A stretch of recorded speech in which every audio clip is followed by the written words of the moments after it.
Assalamualaikum warahmatullahi wabarakatuh. Alhamdulillahi rabbil alamin. Wa bi nasta'in ala umuri dunya waddin wa ala alihi wa sahbihi ajma'in amma ba'du. Anak-anakku sekalian, alhamdulillah kita masih diberi kesempatan oleh Allah Subhanahu wa taala sehingga kita dapat melanjutkan pembelajaran kita yaitu pendidikan agama Islam dan budi pekerti kelas 6. Kita telah memasuki pelajaran yang kelima, yaitu keteladanan Rasulullah Shallallahu Alaihi Wasallam dan para sahabatnya. Pada pertemuan sebelumnya, kita sudah membahas beberapa hal seperti Rasulullah Al-Amin dan juga mengenai beberapa sifat terpuji yang dimiliki oleh Rasulullah Shallallahu Alaihi Wasallam. Hari ini kita akan melanjutkan pembahasan kita mengenai hal itu. Langsung saja kita masuk ke pembahasan pembelajaran hari ini. Hari ini kita akan mempelajari mengenai kepedulian Rasulullah Shallallahu Alaihi Wasallam kepada lingkungan. Ya, jadi selain Rasulullah peduli kepada masalah akidah, masalah ibadah, ternyata Rasulullah juga peduli akan lingkungan. Kepedulian Rasulullah Shallallahu Alaihi Wasallam bukan hanya pada ibadah seperti sholat, tetapi beliau pun peduli terhadap lingkungan hidup. Hal itu tercermin pada perilaku beliau antara lain, yaitu yang pertama, Nabi Muhammad Shallallahu Alaihi Wasallam itu sangat hemat dalam mempergunakan air. Itu dibuktikan pada anjuran beliau agar tidak berlebihan dalam pemakaian air dalam berwudu. Ya, jadi ketika kita berwudu, kita tidak boleh menggunakan air secara berlebihan. Itu adalah yang diajarkan oleh Rasulullah Shallallahu Alaihi Wasallam. Kenapa? Meskipun air berlimpah, tapi kita harus memanfaatkan air itu dengan secukupnya. Jadi sesuai dengan kebutuhan kita, tidak boleh berlebihan. Karena bisa jadi nanti ada orang lain yang membutuhkan. Dan selain untuk kita, air itu Allah ciptakan juga untuk tumbuh-tumbuhan. Bagaimana tumbuhan nanti juga bisa hidup. Maka jangan sampai nanti kita menggunakan air secara boros. Kita mandi boros tercemar dengan sabun. Hingga akhirnya nanti tidak bagus untuk tanaman. Nah, ini Nabi Muhammad menganjurkan umatnya untuk tidak berlebihan dalam pemakaian air dalam berwudu. Itu salah satu kepedulian Rasulullah SAW kepada lingkungan. Yang kedua, Nabi Muhammad SAW mengajarkan agar tidak melakukan kerusakan di muka bumi ini. Begitu juga Allah berfirman di dalam Al-Quran, juga kita tidak diperbolehkan untuk merusak apa-apa yang ada di muka bumi ini. Menimbulkan kerusakan ya, yang pasti. Bagaimana menimbulkan kerusakan itu? Semisal menebang pohon secara liar. Sehingga ketika menebang pohon secara liar, hutan menjadi gundul. Ketika hutan menjadi gundul, maka itu membuat kerusakan di muka bumi. Apa akibatnya? Ketika hutan gundul, gunung gundul, maka resapan air pun berkurang. Ketika air tidak dapat meresap ke dalam tanah, maka nanti air itu akan segera mengalir, sehingga mengakibatkan banjir. Itu efek yang pertama. Efek yang kedua, tadi ketika air tidak bisa terserap ke tanah, maka cadangan air tanah itu juga akan sedikit. Ketika cadangan air tanah itu sedikit, bisa jadi nanti sumur-sumur kita akan kering. Sumber-sumber air itu tidak akan keluar. Maka itu sungguh berefek. Ya, jadi jangan sampai kita nanti membuat kerusakan di muka bumi ini. Itu salah satu contohnya, yaitu menebang pohon. Itu membuat kerusakan. Atau nanti kita mencemari air sungai dan seterusnya. Maka itu kita harus mencontoh Rasulullah bagaimana kita bisa berhemat air dan juga nanti menjaga lingkungan yang ada di sekitar kita. Ya, tidak membuat kerusakan di muka bumi.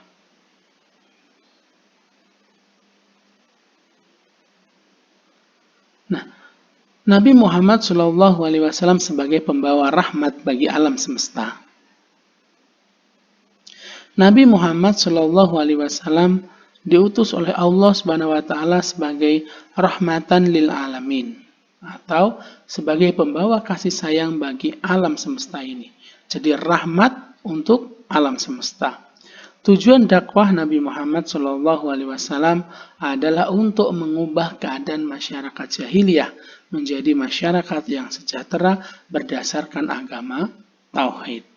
Jadi ketika itu masyarakat jahiliyah itu sungguh amat buruk ya. Maksudnya keadaan akhlaknya itu sangat buruk. Sehingga Rasulullah diutus itu untuk mengubah keadaan masyarakat jahiliyah tersebut. Jadi pada zaman Rasulullah itu pernah Ustaz ceritakan sebelumnya, mereka itu dengan mudahnya membunuh. Membunuh apa? Membunuh anak-anaknya. Jadi ketika seorang bapak mengetahui anaknya lahir perempuan, ada sebagian itu yang langsung dibunuh. Ada juga yang nanti dikubur hidup-hidup dan seterusnya. Mereka menyembah berhala. Mereka terbiasa meminum minuman keras dan seterusnya. Maka masyarakat jahiliyah yang seperti itu menjadi sasaran dakwah Nabi Muhammad SAW. Yang dulunya jahiliyah sekarang menjadi Islamiyah. Nah, misi kedamaian dan kesejahteraan hidup tersebut bukan hanya bagi bangsa Arab ketika itu, tetapi bagi seluruh alam sampai sekarang dan akhir zaman. Jadi tujuan dakwah Nabi Muhammad di awal-awal itu hanya untuk masyarakat jahiliyah yang ada di Mekah. Kemudian sampai ke Madinah. Kemudian menyebar ke seluruh Arab. Hingga akhirnya di luar Arab. Atau yang disebut dengan bangsa Ajam. Ya, itu di luar Arab. Bisa jadi nanti masuk ke Cina, masuk ke Rusia, masuk ke Indonesia, ke Eropa, ke Afrika, dan seterusnya. Akhirnya Islam pun menyebar ke seluruh muka bumi. Dan itu adalah misi kedamaian dan kesejahteraan hidup yang dibawa oleh Rasulullah SAW. Rahmat lil alamin, rahmat bagi alam semesta itu tidak hanya pada waktu itu, tetapi hingga akhir zaman nanti.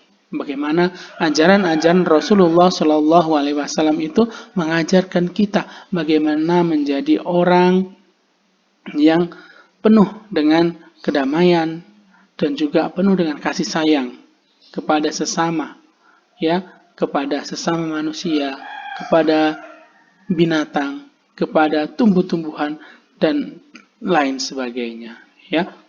Kita akan menjaga risalah yang diajarkan oleh Rasulullah SAW hingga akhir hayat kita dan hingga akhir zaman nanti.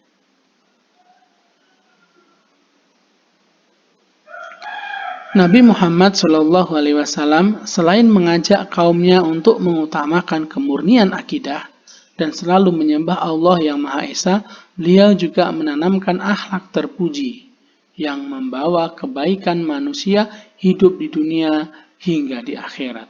Ya, jadi selain untuk memberikan akidah, yaitu menyembah hanya kepada Allah Subhanahu wa taala saja, itu beliau juga menanamkan akhlak terpuji. Bagaimana perilaku kita dalam menjalani kehidupan, bagaimana kita bersikap kepada orang lain. Itu juga Rasulullah ajarkan.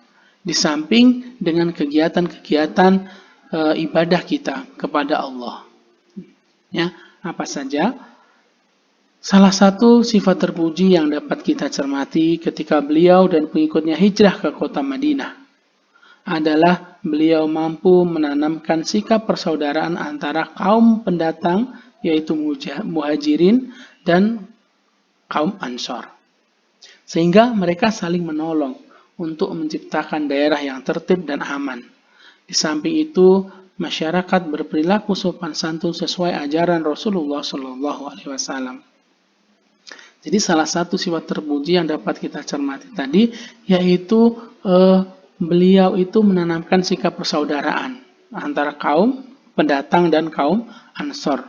Hingga sekarang kita itu bersaudara, ya, bersaudara dengan umat mukmin yang lain, dengan muslim yang lain. Meskipun itu nanti kita berbeda suku, terus berbeda negara, itu kita tetap mereka adalah saudara kita, saudara seiman dan Islam. Jadi itu tetap bersaudara. Nah, Rasulullah ketika hijrah ke Madinah itu hal yang pertama dilakukan oleh Rasulullah Shallallahu Alaihi Wasallam itu adalah mempersaudarakan kaum Muhajirin dan kaum Ansor. Kenapa hal itu dilakukan? Karena untuk menunjukkan bahwa kita sesama Muslim itu adalah saudara. Bahkan Rasulullah Shallallahu Alaihi Wasallam bersabda, "Al-mu'minu lil mu'mini kalbuyani yasuddu ba'dahu ba'dahu." Artinya,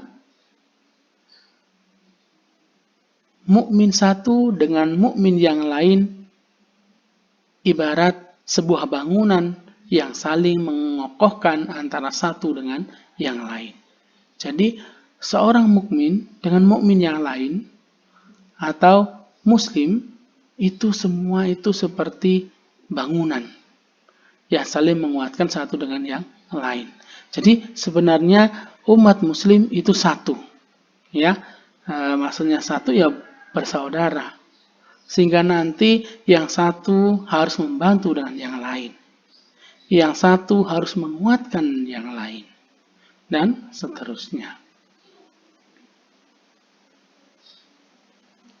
Sebagai umat Nabi Muhammad SAW, kita harus menjunjung tinggi ajaran beliau. Misalnya, kita menghormati orang yang lebih tua dan menyayangi orang yang lebih muda. Hal ini sudah dicontohkan oleh Rasulullah SAW. Bagaimana Rasulullah SAW itu menghormati orang-orang yang lebih tua, kepada pamannya dan yang lain. Dan juga menyayangi orang-orang yang lebih muda.